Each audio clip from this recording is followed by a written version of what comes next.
जाना ही था मेरे बाबा तो पहले ही बतलाते, घर परिवार को छोड़ के हम कभी यहाँ ना आते। यदि भगवान आपको जाना ही था हमें छोड़ करके तो पहले बता देते तो हम अपने घर परिवार को छोड़ करके ना आते आपके यहाँ। अब आपने एक तो कह दिया कि अहम भक्त पराधीन, मैं अपने भक्तों के ही अधीन हूँ, आपने कह दिया। और जब आपके हम निकट आए तो आप दूर जा रहे हो, इसलिए प्रभु आजा रे आजा रे आजा रे आजा रे आजा रे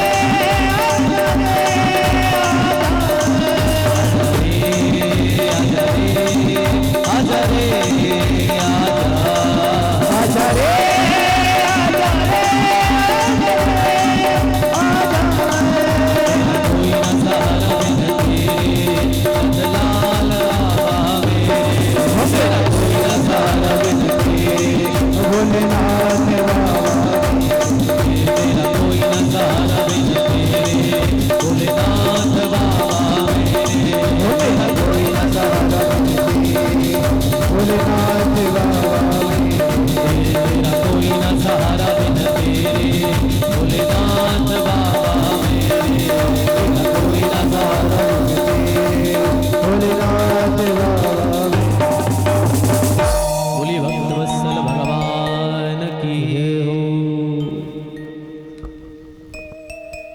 सैव प्रवरो ब्रह्मा माहात्म्यं शंकरस्य ते श्रावयिष्यति सुप्रीत्या शतनामस्ते तव ही।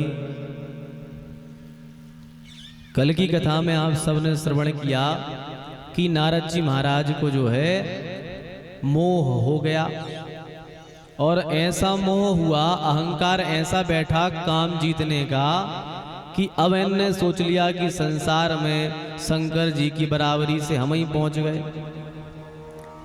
क्योंकि नारद जी को पता था कि केवल काम को भोलेनाथ ही जीते हैं।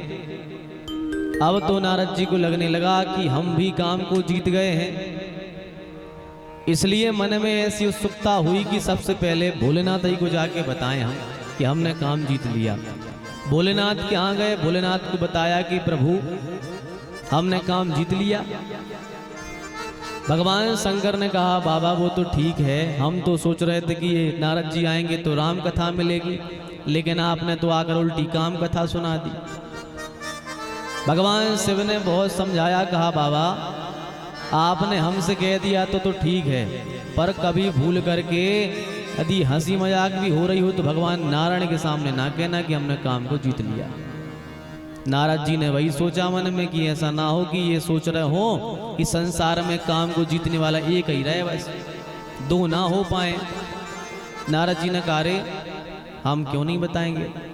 नारद जी सीधे भगवान नारायण के यहाँ पहुंचे। अच्छा, भगवान नारायण भी परम कौतुकी हैं।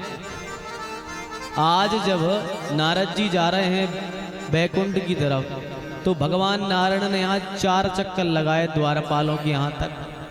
भगवान जाए द्वारपालों से पूछ के आए क्यों नारद जी आए, अभी तक नहीं आए। बोले नहीं आए। जैसे ही नारद जी पहुंचे जय विजय ने कहा कि अरे महाराज इतनी देर कहाँ कर दी। बोले क्या हुआ।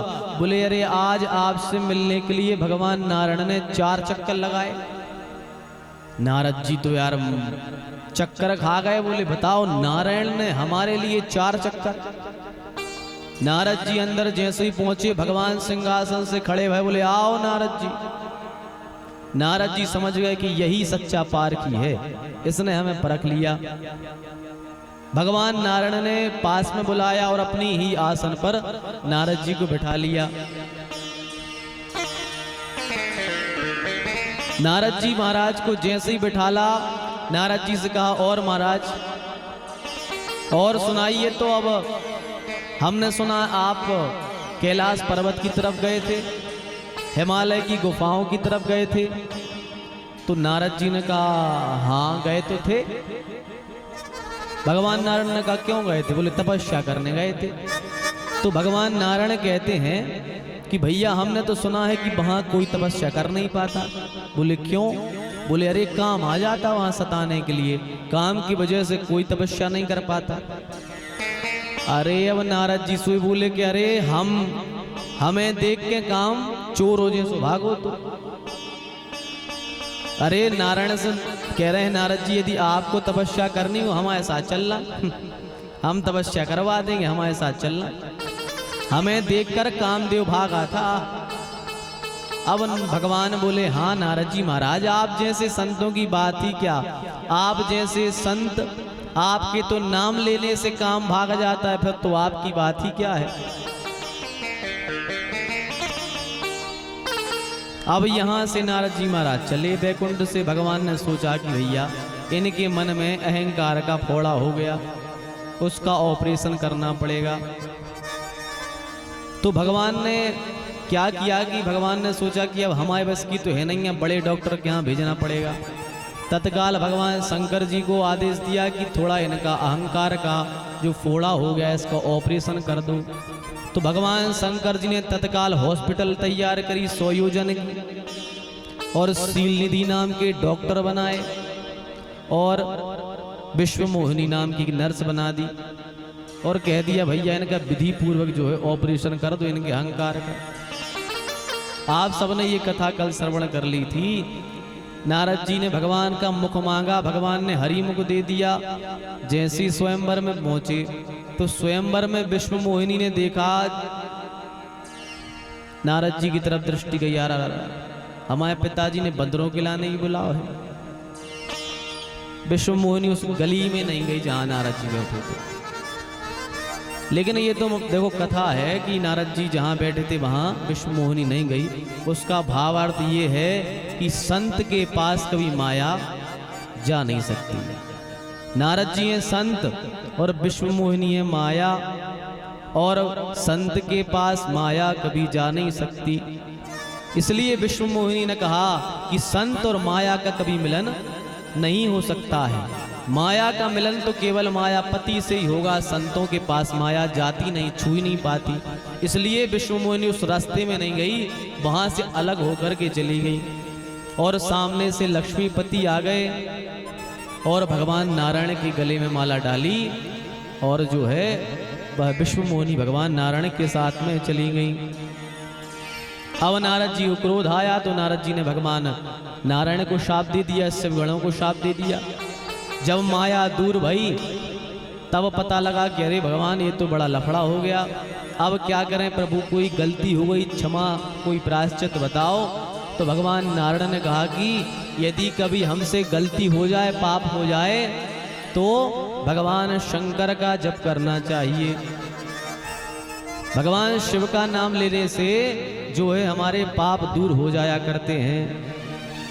तो भगवान शंकर का नाम लेना प्रारंभ किया, और भगवान शंकर का नाम लेकर के जो है भगवान नारायण ने कह दिया था पहले उनका भजन करना, शिव जी का ओम नमः शिवाय का जप करना, रुद्राक्ष धारण करके तुम्हारे पाप, तुम्हारी दोषों की निवृत्ति हो जाएगी। और फिर सीधे जाना अपने पिताजी ब्रह्मा जी के पास और उनके यहाँ जाकर के शिव कथा सुनना। तो नारद जी ने भगवान शिव का भजन किया, और भजन करने के बाद सीधे पहुंच गए अपने पिताजी के यहाँ, ब्रह्मा जी के यहाँ। और ब्रह्मा जी के यहाँ जाकर के नारद जी ने प्रणाम किया और कहा, हे पिताजी कृपया करके हमें शिव चरित्र सुनाइए। ये सब लीला इसलिए करी नारद जी ने क्योंकि यहाँ से शिव चरित्र का प्राकट्य होना था। यदि नारद जी लीला ना करते तो शिव चरित्र का प्राकट्य अधूरा रह जाता। तो नारद जी जो है सीधे भगवान ब्रह्मा के पास गए और बोले कि हमें शिव चरित्र सुनाओ। तो ब्रह्मा जी ने कहा कि हे पुत्र, शिव परब्रह्म परमात्मा है। जब कुछ नहीं था तब केवल शिव थे। आज जो सृष्टि दिख रही है ये भी भगवान शिव हैं, और जब अंत में इसका लय हो जाएगा तब भी केवल और केवल भगवान शिव ही इस धराधाम पर बचेंगे। इसलिए तो कहा है तत्सत ब्रह्म, भगवान शिव ही साक्षात ब्रह्म है, वे ही तीनों कालों में रहा करते हैं। वे भगवान शिव ज्ञान स्वरूप हैं, आनंद स्वरूप हैं, परम ज्योति स्वरूप हैं, परम आनंददायक हैं, आधार रहित हैं, निर्विकार हैं, भोलेनाथ निर्गुण हैं, योगी गम्य हैं, सर्वव्यापी हैं, निर्विकल्प हैं, निरालंब हैं, वा माया शून्य हैं। ऐसे हैं भगवान शिव। इन्हीं भावों के लिए गोस्वामी जी महाराज ने भी जो है अपनी रामचरितमानस में कहा है।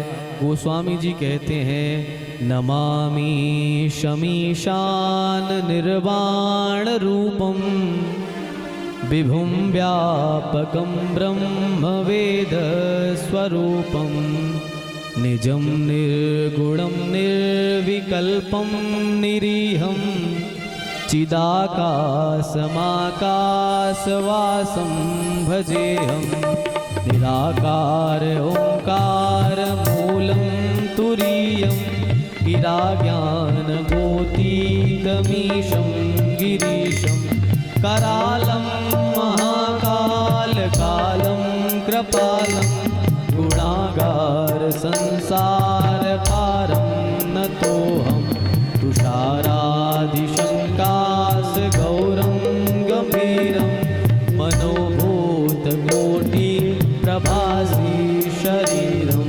स्फुरन्मौलिकल्लोनिचारुगङ्गा लसत्कालबालेन्दुकण्ठे भुजङ्गा चलत्कुण्डलं भ्रूसुनेत्रं विशालं प्रसन्नाननं नीलकण्ठं दयालं प्रगाधीशचरमाम्बरं मुण्डमालां प्रियं शङ्करं सर्वनाथं भजामि प्रचण्डं प्रकृष्टं प्रगल्भं परेशं भगं कोटि प्रभासी प्रकाशं त्रयाशूलनिर्मूल भजेऽहं भवानी पतिं भावगम्यं कलातीतकल्याणकल्पान्तकारी सदा सज्जदानन्ददाता पुरारी चिदानन्दसन्दोहमोहापहारी प्रसीद प्रसीद प्रभो मन्मथारी। तो जो स्तुति भगवान ब्रह्म ने की है वही स्तुति जो है गोस्वामी तुलसीदास जी महाराज ने रामचरितमानस में की है। ब्रह्म कहते हैं उन्हीं भगवान सदाशिव ने अपने विग्रह के मूल से प्रकृति माने अंबिका को प्रकट किया। माँ आदि शक्ति का प्राकट्य कैसे हुआ? भगवान शिव के हृदय से माता अंबिका का प्राकट्य हुआ। जैसे ही भगवान शिव ने अपने हृदय का मर्दन किया तो मां अंबिका का प्राकट्य हुआ। बोलिए अन्नपूर्णा माई की। सबसे पहले भगवान शिव थे इस धराधाम पर, इसके बाद में उन्होंने आदि शक्ति को प्रकट किया और आदि शक्ति को प्रकट करने के उपरांत भगवान शिव ने सबसे पहले आनंद वन, जिसको कहते हैं अभिमुख क्षेत्र और जिसको कहते हैं वाराणसी, सबसे पहले भगवान ने वाराणसी की भूमि को बनाया। इसके पश्चात भगवान शिव ने क्या किया? भगवान शिव ने वाम अंग के 10वें अंग पर अमृत का सिंचन करके जैसे ही मर्दन किया तो उसके मर्दन करने से भगवान नारायण का प्राकट्य हो गया। बोलिए भगवान विष्णु भगवान की। भगवान शिव के वाम अंग के 10वें अंग पर जैसे अमृत का सिंचन किया तो वहां से भगवान विष्णु का प्राकट्य हुआ और भगवान विष्णु के नाभि से एक कमल निकला और उस कमल पर जाकर के ब्रह्मा जी कहते हैं मेरा प्राकट्य हुआ। अब जैसे ब्रह्मा जी प्रकट भये तो ब्रह्मा जी कहते हैं हम सीधा उस कमल नाल के अंदर प्रवेश कर गए पता लगाने के लिए हम प्रकट कहां से हुए। कई हजार वर्ष बीत गए, ब्रह्मा जी उस कमल नाल के अंदर जाते रहे पर और छोर ना पा पाए। फिर थक हार करके लौट करके आए तब आकाशवाणी भई कि हे ब्रह्मदेव, आप 12,000 वर्ष तक तपस्या कीजिए, आपको स्वतः ही मालूम पड़ जाएगा कि आपका प्राकट्य कहाँ से हुआ। ब्रह्मा जी बैठ गए समाधि में।